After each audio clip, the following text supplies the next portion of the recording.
out on that front. Thanks so much for joining in. But let's get to some result reactions. Then L&T Infotech. That stock is trading higher in trade today on the back of a strong showing. Rima joins us to fill us in with the highlights. Rima?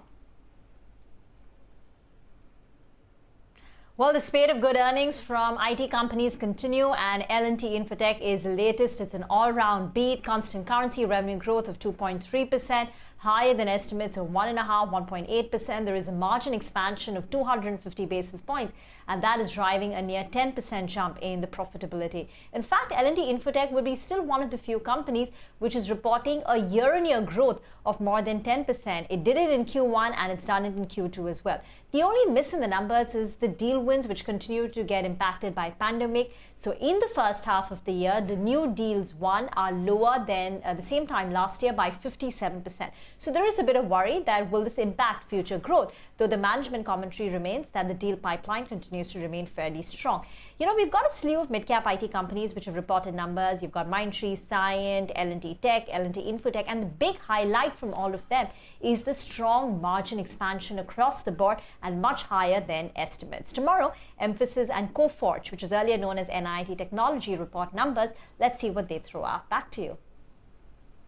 Okay, all right, Rima, thank you very much. Yes, mid-cap IT definitely has been the flavor for the last several weeks, in fact, some months now. Let's now move on to some more result commentary that we have got. Hindustan Zinc reported a good set of numbers in the second quarter. Margins recovered, but the guidance remains slightly conservative. The real kicker, however, came in from the dividend of a little over 21 rupees. We spoke with Arun Mishra, CEO of Hindustan Zinc, to know more about the future guidance. Overall guidance, we are sticking to the same because the one primary reason of COVID is not yet over. Although we have been able to manage our operations very well and we are confident of continuing the same narrative in the coming quarters, yes, we should confidently achieve the guidance that we have given and better that, but we are not revising it as of now. The progress we are making, both in terms of mine digitization, technology, kind of business partners we have brought in, the way we are doing the R&R of the mines, the way we are operating the smelters, and I'm sure quarter 4 will exit rate of 1.2 million ton. I'm sure this quarter 3, quarter 4 zinc consumption should hold and the prices should also be around the level which it is operating, if not better. I would not speculate, but I see that I am positive that the current levels should sustain. Get to our special segment then, off the charts today. And Anuj is standing by, and he's not looking at one particular stock today. In fact, his spotlight this time around is on big capital eroders of the past decade. Anuj, take it away. The stock market can be rewarding when in right stocks, but brutal when in wrong stocks. Today, we look at some of the biggest wealth destroyers of 2010 to 2020. Now, we are only taking wealth destroyers of this decade and hence are leaving out some of the other notable names like Suzlon, Punj Lloyd, and the ADAG pack, which were, of course, the wealth destroyers of last decade.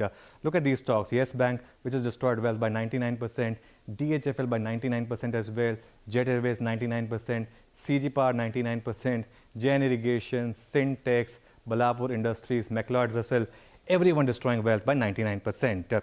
Now, one look at the shareholding pattern of these companies will reveal a very painful truth, which is that the retail shareholder ends up owning most of this junk while the big players exit when the trouble starts. Let's look at JN Irrigation shareholding, for example. The promoter's stake is down from 31% to 28%. But look at what mutual funds and FIs have done. Mutual funds down to 0, FIs stake down from well over 50% to 9.7%. The retailers have gone up from here to 55%. That's the same story which plays out in Syntex. From owning only about 8% at the peak, retail now owns 84%. FIs down to 0, mutual funds down to 0, promoters down to 4.6%. Another worthless stock is Built, and it's an action replay. Retailers from 9%, look at how it goes up to 31%. Mutual funds down to 0, FIs down to 3.7%. McLeod Russell, similar story. Retail and promoters, look at promoters coming down, retail moving up to 57%, FIs down to almost nothing, mutual funds down to nothing. So what are the main factors that led to the wealth destruction in some of these stocks? You will find that the company will fall in any or some or perhaps all of these categories.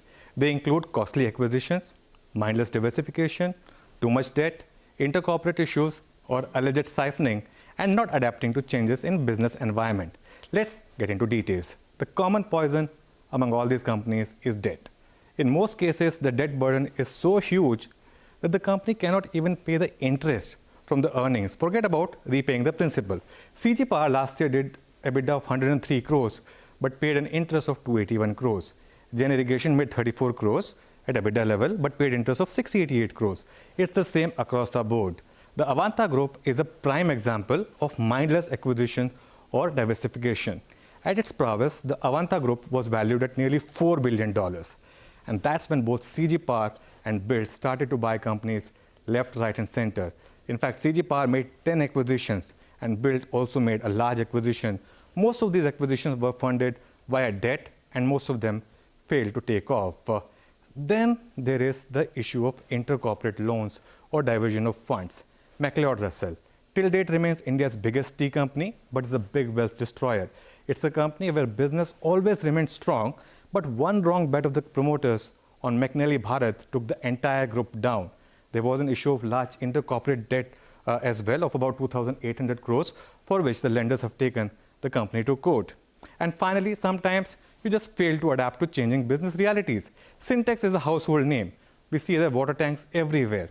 But they try to create value by demerging plastics and textile business, but both businesses failed miserably. Gen Irrigation was one of India's marquee irrigation companies with some blue chip investors, but somehow could never manage its debt and receivables. This brings me to the most important point. When do you realize that you might be stuck in one of the wealth destroyers, and are there any signs to get out? For starters, one needs to learn to take losses in stocks and cut them off brutally. Look for these signs when it's accompanied by fallen share price. Has there been a royalty or loan to promoter-owned group entities? Is the company facing huge debt and adding to it? Is the promoter selling stake in the market at every interval? Is there a large amount of promoter pledge which is just not being addressed? And finally, are the smart investors, that is FIIs and mutual fund selling, which is being lapped up by retail? Because like it or hate it, some investors will always have an information arbitrage or will be willing to cut the losses and move on. And remember, the first rule in making money in stock market is to not lose your capital. And second rule is to remember rule number 1. All right, Anuj, thank you very much for that. Very informative and very, very important lesson. We always talk about how to make money. Perhaps we don't talk enough about how not to lose too much money. And that's such an important lesson from the market as well. Well, on that note, let's move on. This festive season, CNBC TV 18 brings you some important market lessons from the masters of the Lal Street. Here is Nilesh Rao of Kotak Mahindra AMC with an important tip for investors. Festival season denotes victory of good over evil, light over darkness. In investments world, quality wins over non-quality, governance wins over misgovernance.